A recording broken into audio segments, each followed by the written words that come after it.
வணக்கம் மக்களே. இந்த வீடியோவில் நம்ம என்ன செய்தி பார்க்க போகிறோம்னா, 56 வருடமாக வயிற்றில் கருவை சுமந்த பெண் எக்ஸ்ரேவில் காத்திருந்த ஷாக்கான தகவல். மருத்துவ உலகில் இது போன்ற வினோதமான சம்பவம் நடந்ததே கிடையாது. வாங்க என்ன தகவல்னு இந்த வீடியோவில் முழுமையாக பார்த்து தெரிஞ்சுக்கலாம். நம்ம சேனலை ஃபஸ்ட் டைம் பார்க்குறீங்கன்னா சப்ஸ்கிரைப் பண்ணாதவங்கெல்லாம் சப்ஸ்கிரைப் பண்ணிக்கோங்க. பெல் பட்டன் சிம்பிள் அமைக்கி நம்ம சேனலோட நோட்டிஃபிகேஷனை எனபிள் பண்ணிக்கோங்க. நாங்கள் போடுற வீடியோ பார்த்தீங்கன்னா உங்களுக்கு உடனுக்குடனே வந்து சேருவோம். 81 வயது மூதாட்டி ஒருவரின் வயிற்றில் 56 வருடங்களாக குழந்தையின் கரு இருந்துள்ளது. அறுவை சிகிச்சை செய்த கருவை அகற்றிய நிலையில் அந்த மூதாட்டி தொற்று ஏற்பட்டு உயிரிழந்துள்ளாங்க. பிரேசில் நாட்டில் 81 வயதான மூதாட்டி ஒருவரின் வயிற்றில் இறந்த நிலையில் 56 வருடமாக இருந்த குழந்தையை அறுவை சிகிச்சை செய்து அகற்றிருக்காங்க.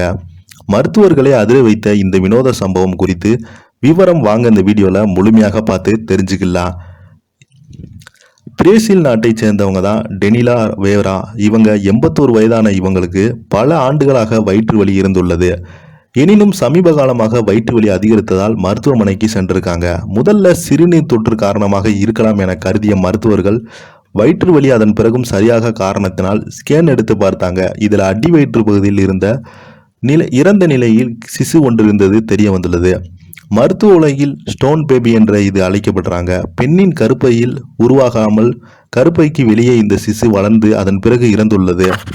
இளம் பருவத்தில் முதல் முறையாக கருவுற்ற சமயத்தில் இந்த ஸ்டோன் பேபி உருவாயிருக்கலாம் என்று சொல்லப்படுகிறது.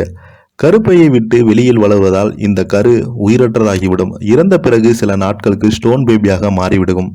டோனிலாவுக்கு 7 குழந்தைகள் அதன் பிறகு பிறந்தாங்க. எனினும் அவருக்கு வயிற்று வலியான தொடர்ச்சியாக இருந்துள்ளலாம். சமீபத்தில் ஏற்பட்ட வலியின் காரணமாக அவருக்கு இப்படிப்பட்ட ஒரு நிலையில் ஏற்பட்டது கண்டறியப்பட்டது.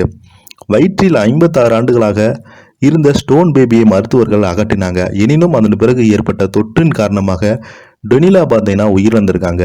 டெனிலாவுக்கு சிகிச்சை அளித்த மருத்துவர்கள் இது தொடர்பாக சொல்லியது, அறுவை சிகிச்சை செய்யப்பட்ட பிறகு தொற்றின் காரணமாக அந்த பெண் உயிரிழந்திருக்காங்க.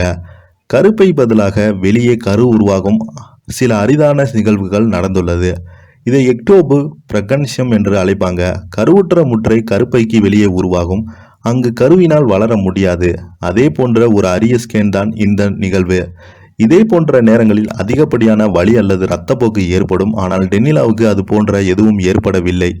எக்ஸ்ரே எடுக்கும் வரை எந்த அறிகுறிகளும் வெளிப்படையாக தெரியல. திடீரென பெண்ணுக்கு அதிகப்படியான வலி ஏற்பட்டு அவங்க உயிரிழக்கும் செய்து விடுறாங்க என்று சொல்லப்படுகிறது.